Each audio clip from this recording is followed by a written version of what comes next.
Your best. I can't do that. I know they've got people coming in and taking measurements for the stamps that they have finished over Charge Brad for that print. here. Actually, Yes, maybe the 7 wonders of the world and also sort of English. It is. Still on the right track, I think. so that's another How is it doing over there? Our friends across the pond. What conditions the Library of Congress print? Because I assume they have all of them. I've tried to. They won't release it but they have prints, don't they? Yeah, but it's kind of that's kind of the nonsense there is, what the hell good are they? You know, But why keep if them the there? original copyright owner agrees to it, would they be willing to let a print be made out? You could duplicate it, I assume. Well, the negatives, like I say, that Cinerama is supposed to have. So. But if they're not in good shape, if you. Oh yeah, as some other course to take. Yes. Yes. Yeah. Well, we have to exit the. He came to my home to see how the rest was going. Matter of fact. Because they don't have any equipment to run it on. Right.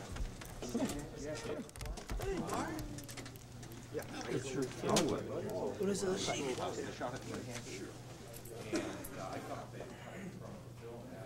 Pretty good. I'm going to go to slow shutter speed to be able to pick up. There we go. Is that a microphone? I wasn't coming for business. I didn't bring my card with me, but let me write down the right time. I can write something on the back of the Crown Plaza. I have a paper. Huh? I'm going to $100 all this class stuff. I already have a copy of this that I ate, but this should be better.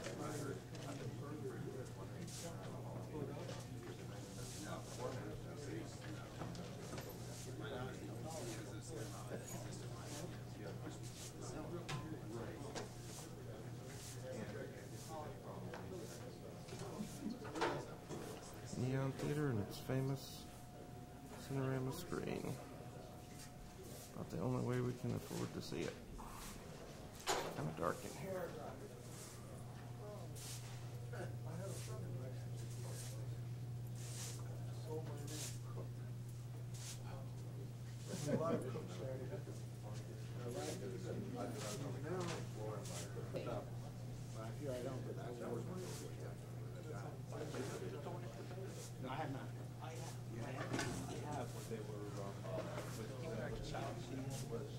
The main thing was the sort of cross reflection of that.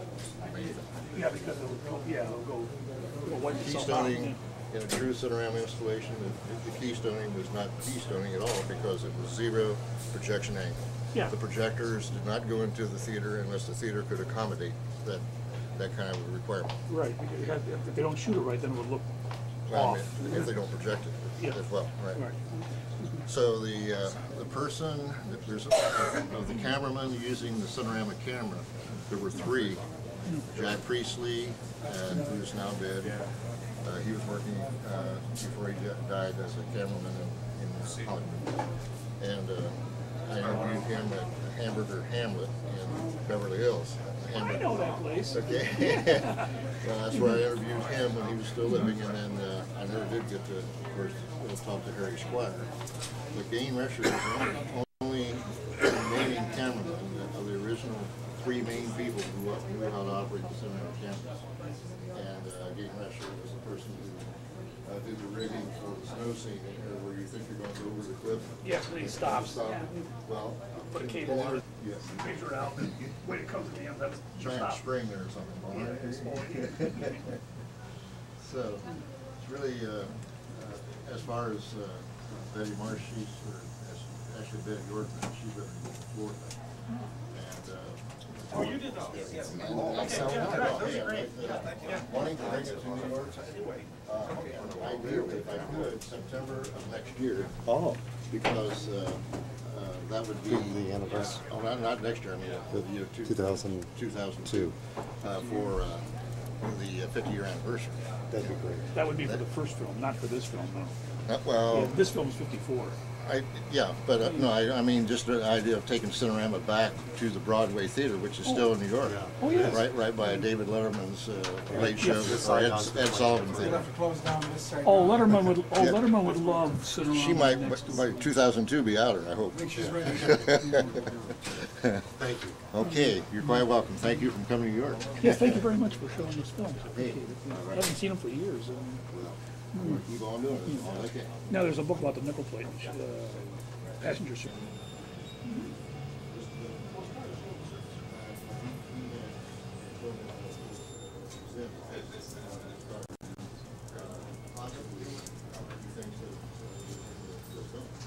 It's possible because the original Vista car here in Ohio.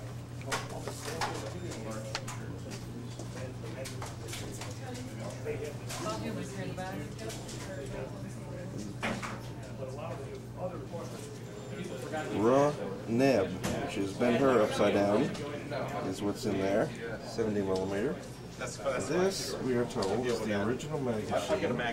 Hazard Reeves used to record the audio for Cinerama. This is Cinerama. Now, that's an important artifact.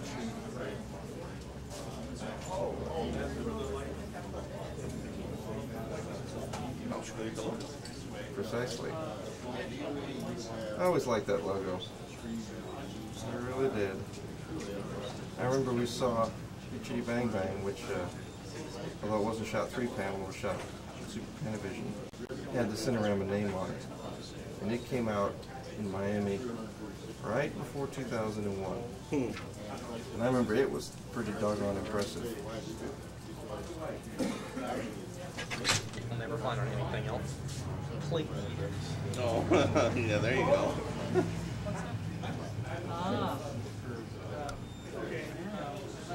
Don't have to see the two ones.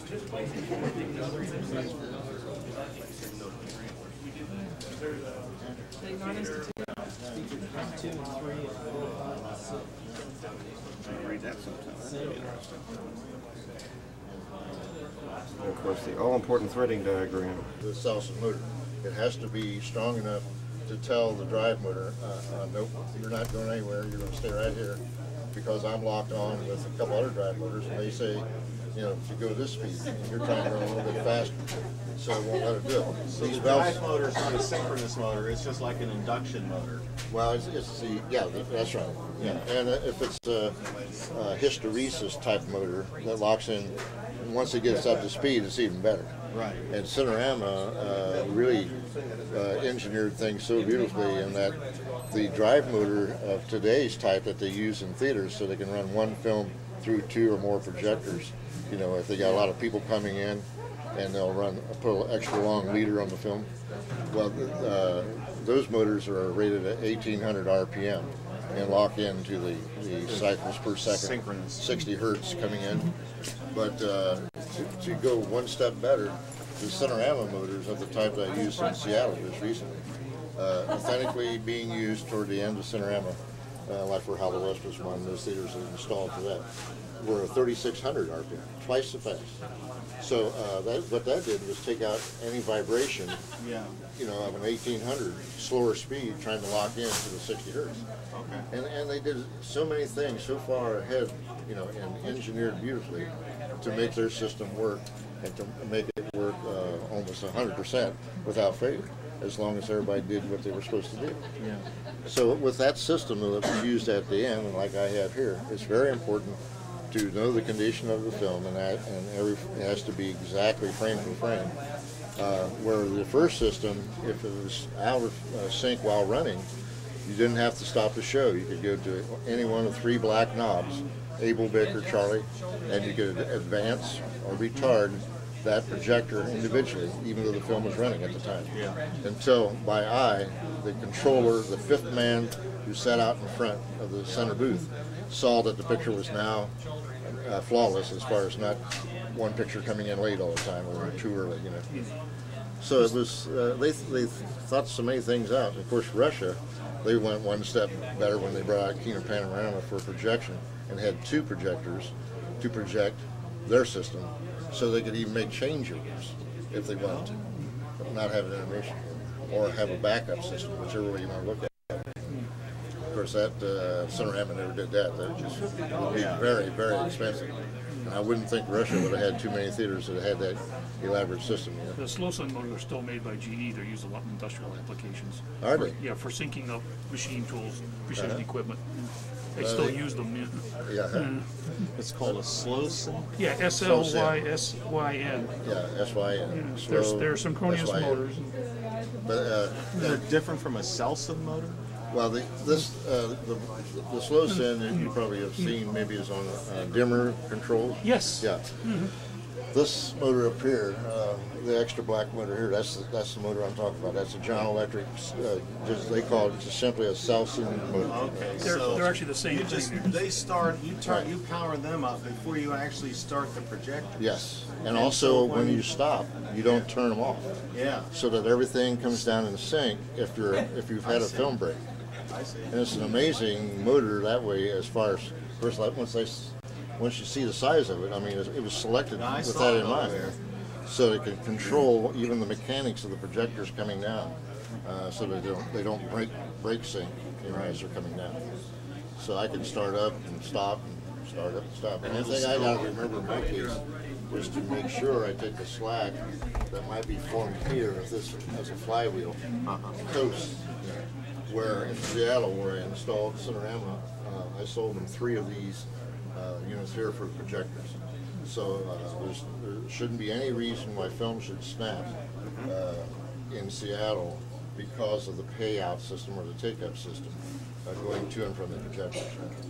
And the only thing I didn't do that on is with the sound reproducer, which the person who starts the show also should be in charge of this thing right here, so that you can make sure there's no problem with the take-up in starting it, particularly if you've stopped halfway through, you know, through a program for any reason, and you would have to give it an assist as far as the sound reproducer. But I always have it real close to where I start, you know. So if I've stopped, I can just reach down here and give it a helping hand if I need to, you know, until it gets up to this speed. is sim. I'm sorry. I just wanted to.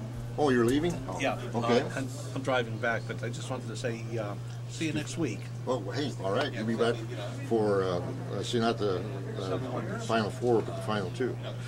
Okay. No, Seven Wonders and How the West was Won. Nah, I've seen that enough. Oh, you've seen that. Well, you're just I'm coming back for Seven Wonders. 7 Wonders. Oh, Absolutely. Because in my opinion, between the historical stuff that they show and the vast improvements in camera work between TIC, with this being like a stopover point, and between that, the camera work, and the historical aspect, and showing the real stuff, in my humble opinion, the 7 Wonders of the World was the whole reason why Cinerama got invented in the first place, just to put people there. right, Okay. right. So, Yep, they did a really good job. in Mrs. fact, Tom. I was bowled over by how gorgeous the photography was. I forgot. Yes. And how incredibly gorgeous the music was. Yes. Oh, yeah. I forgot that too. Yeah. How about the intimacy of just going into the church here, and on the organ music and the bell ringing? Better in It's that, just so live-like, you know. better in that, there was a couple of points over there where the Rosemont really had it all over Lowell